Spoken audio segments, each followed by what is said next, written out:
हे देवेंद्र, वह साधक जिस किसी वस्तु को लेकर जिस भी धातु के निर्माण की इच्छा करता है, क्रुद्ध होने पर अथवा प्रसन्न होने पर वह अन्य का अन्न बना देता है। इस प्रकार मंत्र सिद्धि से पत्थर और रत्नादि आदि का वह उत्पन्न कर सकता है। श्लोक संख्या 37 कहता है, जिसके मन में जिस जिस विभूति की कामना होती है, वह साधक उसे उन विभूतियों को शीघ्र ही प्रदान करता तो ही है, साथ ही धन धान्य गवादि का यानी कि पशुधन को भी वह उस व्यक्ति को देने का सामर्थ्य रखता है। ये हम नहीं कह रहे, ये कह रहा है लक्ष्मी तंत्रम। लक्ष्मी तंत्रम जो है, आज उस किताब के बारे में हम जानकारी लेंगे। ये किसने लिखा है आप देख रही हैं, जी सुधाकर मालवीय जी ने इसे लिखा है और चखम्बा विद्या भवन ने इसे प्रकाशित किया है। दोस्तों, ये एक अमूल्य किताब है, अमूल्य पुस्तक है और ये लगभग दुर्लभ हो गया है। मतलब अभी बहुत ही कम इसकी प्रतियां बची हुई हैं। लेकिन यदि इसका साधन कर लिया जाए, यदि साधक इस किताब को बढ़िया से पढ़ ले, इसके आधार पर काम करे, तो निसंदेह वह माता लक्ष्मी को प्रसन्न कर सकता है। और माता लक्ष्मी क्या कर सकती हैं, ये बोलने की ज़रूरत नहीं है। आगे हम बात करेंगे किस तरह से एक वह साधक यानी कि माता लक्ष्मी की साधना करने वाला अपने हाथ में रखे हुए पत्थर को भी हीरा बना देता है, स्वर्ण बना देता है, जिस भी तरीके से चाहे वो कर सकता है। लेकिन इसके लिए बहुत सारे नियम हैं, बहुत सारे इसके गुण हैं, तभी आप इसको पूरी कर पाएंगे। क्या क्या इसका नियम है, क्या नहीं करना चाहिए, क्या करना चाहिए, आज हम इस वीडियो में पूरी तरह से आपको बताएंगे। तो सबसे पहले हम वीडियो के उसकी शुरुआत करते हैं। सिद्ध साधक संतुष्ट होने पर याचकों को अभीष्ट अर्थ प्रदान करता है। क्रुद्ध होने पर अपनी वाणी मात्र से कुबेर को भी निर्धन बनाने में सक्षम हो जाता है, उसमें इतनी क्षमता आ जाती है। श्लोक संख्या 26 और 27 के बारे में बात करें तो इसमें लिखा है, एक बार ध्यान मात्र से क्रुद्ध साधक सब कुछ तहस नहस कर सकता है। प्रसन्न होने पर स्वर्ण प्रदान करता है। लक्ष्मी साधक जल से, दूध से अथवा मधु से घड़ा भरे, फिर उसे दाहिनी हाथ पर रखकर बाएं हाथ से उसे ढककर महालक्ष्मी का ध्यान करते हुए 108 बार जाप करे। अब क्या जाप करे, ये हम आपको वीडियो में थोड़ा सा आगे चल के बताएंगे। ठीक है, ये 26 और 27 बता रहा है कि इस तरह से कुछ भी संभव है, वो आप चाहे तो कुछ भी कर सकता है। अब आइए इसका मंत्र के बारे में बात करें। माता लक्ष्मी को जो प्रसन्न करने वाला है वो है कि आप पहले माता लक्ष्मी की सबसे पहले पूजा करें और उनको इस नाम से पूजा करें। महाकाली, महामाया, महामारी, क्षुधा तृषा, निद्रा कृष्णा चौकवीरा, काल रात्रि दुरत्यया, एतानि तो नामानि प्रतिपाद्यानि नाभिभः, एभि क्रमाणि ते ज्ञात्वा योधीते सो स्नुते सुखम। इसकी हिंदी कुछ इस प्रकार से है कि महाकाली, महामाया, महामारी, क्षुधा, तृषा, निद्रा, कृष्णा, कालरात्रि, दुरत्यया, इतने आपके नाम हैं। आपके ये सभी नाम आपके नामों से ही चरितार्थ हो जाएंगे। आपके इन नामों से जो आपके कर्मों को जानकर पाठ करेगा उसे सुख प्राप्त होगा। ये श्लोक संख्या 62 और 63 है और ये अध्याय 4 में इसका जो है सो उल्लेख है। माता ने खुद से कहा है कि मैंने इस काली रूप में सर्प को अपर्याप्त मानकर सत्वगुण से एक दूसरा रूप धारण किया जो चंद्रमा के समान गौरवर्ण का था। अब आइए बात करते हैं ये अध्याय 24 की। अध्याय 24 का श्लोक संख्या 20 और 21 कहता है कि हाथों की बंधी मुट्ठी से तर्जनी को यानी कि अंगूठे के बाद वाली जो उंगली होती है उसको निकालकर सीधा करने पर शिखा मुद्रा बनती है। यह सभी दुष्टों को भयभीत करने वाली है। दोषों और दुष्टों के विनाश के लिए इसका प्रदर्शन सदैव करना चाहिए। इस कारण से याग मंडप में यजन के प्रारंभ में ही प्रयत्न पूर्वक इसको दर्शित करना चाहिए। मंत्र के साथ इन मुद्राओं को दिखाने से सभी विघ्नों का नाश हो जाता है। अब मंत्र के बारे में हमने आपने बताया कि मंत्र हम आपको आगे बताएंगे, तो कुछ पहले मुद्राओं के बारे में बता दें। तो मुद्रा जो है सो कवच मुद्रा का विधान जो है वो कहता है दोनों हाथों की उंगलियों से अंगूठे को मिलाने से करबंध होता है। फिर से आप देखें, दोनों हाथ की उंगलियों से अंगूठे को मिलाने से करबंध होता है, यह कवच मुद्रा है। इस प्रकार बाएं हाथ से दायां कंधा और दाएं हाथ से बाएं कंधा का स्पर्श करना चाहिए। यह कवच मुद्रा दुष्ट गणों और भूत बेताल आदि योगियों के लिए अभेद्य होता है। याग क्रिया करने के समय में मंत्रधारियों को यत्नपूर्वक इसका बंधन करना चाहिए। आगे आइए, ये श्लोक संख्या 27 और 28 कहता है, ये अध्याय 24 का ही है। कहता है कि तर्जनी और अंगूठे को मिलाकर 10 दिशाओं में चुटकी बजावें। याद रखिए, मध्यमा से नहीं बजाना है। तर्जनी और अंगूठा यानी कि अंगूठे के बाद वाली जो अंगुली उसी से 10 दिशाओं में चुटकी बजावें। और ऐसा दोनों हाथों से करना चाहिए, यानी कि एक हाथ से आपको चुटकी नहीं बजानी, दोनों से बजानी है। दिशाओं का दोनों आंखों से निरीक्षण करें। यह अस्त्र मुद्रा है और अस्त्र मुद्रा असुरों को भयभीत करने के लिए प्रसिद्ध है। इस प्रकार अंगों की 6 मुद्राओं का वर्णन किया गया है जो सर्वार्थ का साधक है। अब आइए बात करते हैं श्लोक संख्या 56 और 57 की।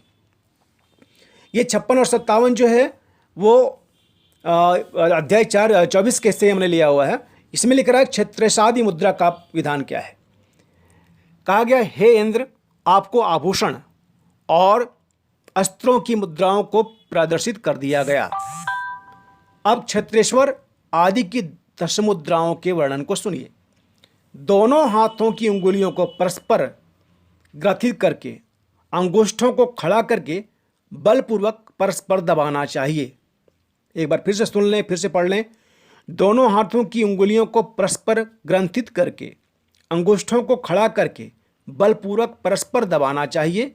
एक क्षेत्रपाल मुद्रा है और यह सभी दुष्टों का नाश करने वाली मुद्रा है।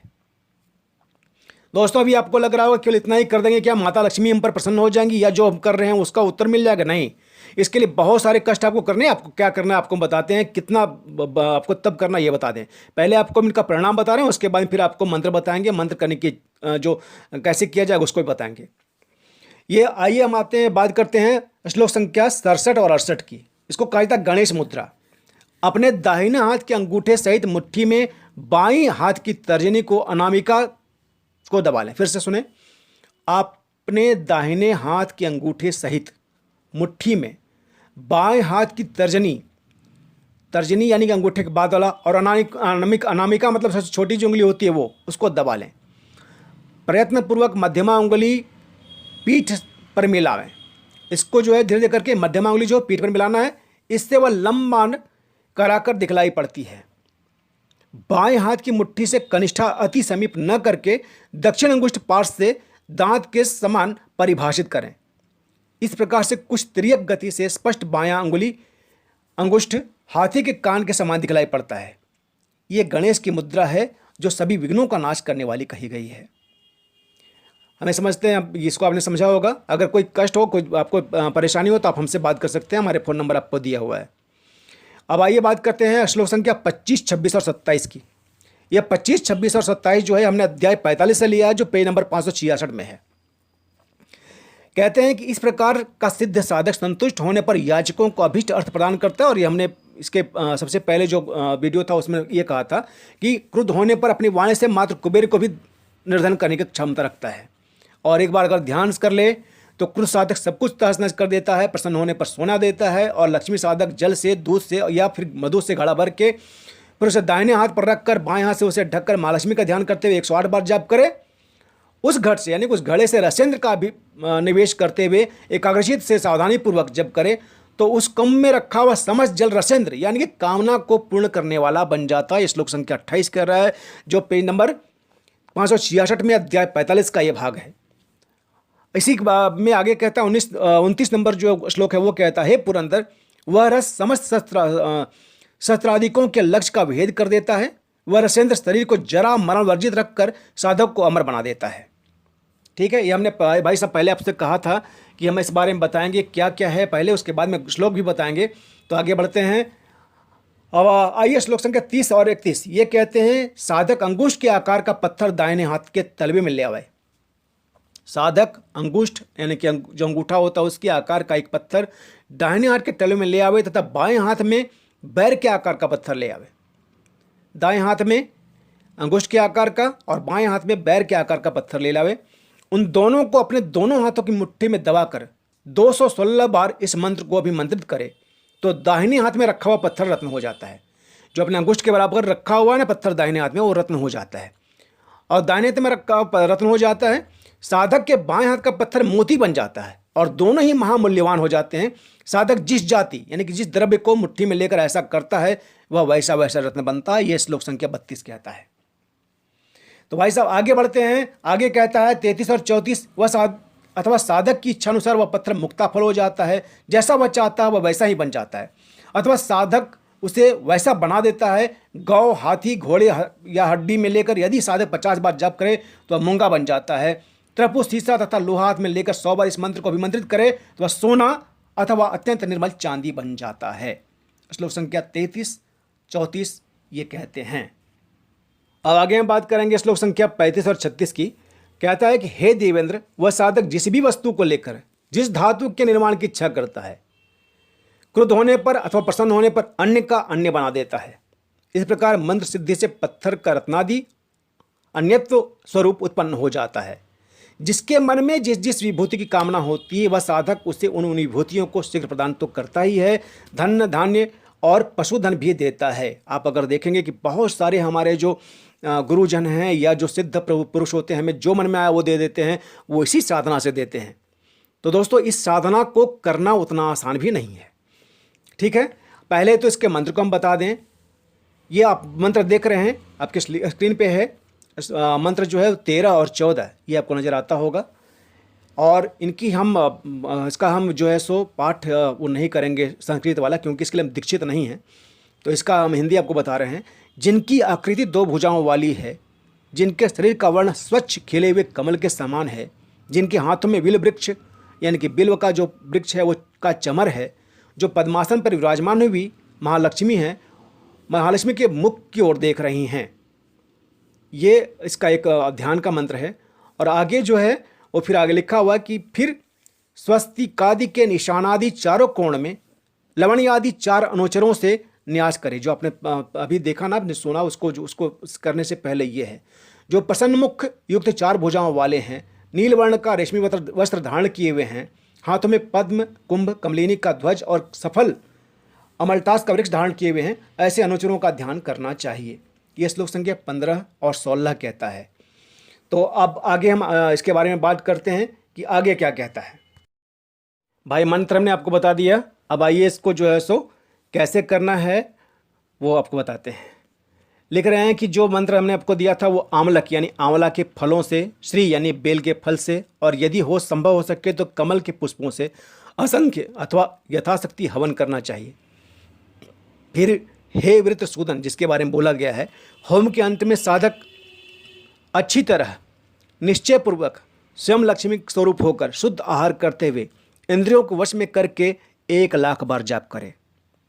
ठीक है, हमने आपको पहले बताया था कि वो जो है सो अनुचरों का ध्यान करना चाहिए। इसके अलावा इसी अध्याय में यानी कि अध्याय 45 में बहुत सारे नियम दिए हुए हैं। अगर आप इसे करना चाहते हैं तो उन सारे नियमों का पालन करें। वैसे इतना आसान भी नहीं है कि जो चाहेगा उसको कर लेगा। इसके लिए आपको ये भी ज़रूरी है कि आप किसी गुरु के मार्गदर्शन में से करें। वो गुरु कौन होना चाहिए? वो गुरु जो है श्री विद्या में दीक्षित होना चाहिए। अगर श्री विद्या में दीक्षित नहीं है तो आपको ये मंत्र नहीं दे पाएगा। हमने आपसे कहा कि हम आपको इस मंत्र को नहीं पढ़ सकते, नहीं बोल सकते, क्योंकि हम इसके लिए अधिकृत नहीं हैं। ये जो है हमें अपने गुरु हमारे देते हैं और गुरु के माध्यम से लेते हैं। लेकिन वही गुरु हमें इस मंत्र को दे सकते हैं जो श्री विद्या में दीक्षित हों। यदि श्री विद्या में दीक्षित वो नहीं है तो हमें वो मंत्र नहीं दे सकते और हमको पाठ करने का अधिकार नहीं मिल पाएगा। तो अगर आप चाहते हैं इसे करना तो पूरी तरह से अध्याय 45 को पूरी तरह से पढ़ें, उनके अनुरूप करें, तभी आप माता लक्ष्मी के इन सारे कामों को कर पाएंगे। और जितना भी हो सके शुद्ध आचरण से रहें। किसी भी हाल में इसको अच्छे काम के लिए इस्तेमाल करना है, किसी के भलाई के लिए आपको इस्तेमाल करना है। अगर आपने थोड़ा सा भी मन में कपट लाया, पाप लाया, तो आपको इससे तो नहीं होगा, उल्टा बहुत ज़्यादा परेशानियाँ आपको हो जाएंगी। तो दोस्तों आप किसी भी हाल में इसका दुरुपयोग मत होने दें। आप इस सोच लें पहले से कि हमें बहुत सारी भलाई का काम करना है, लोगों के लिए देना है। अगर सोना या रत्न देना है तो किसी अच्छे काम के लिए देना है, तभी आपको मंत्र की सिद्धि प्राप्त हो पाएगी। हमें लगता है कि हमने आज के इस अंक में हमने आपको आज के इस वीडियो में जितनी भी जानकारी होनी चाहिए, जो लक्ष्मी तंत्रम के बारे में हमने आपको जानकारी दी।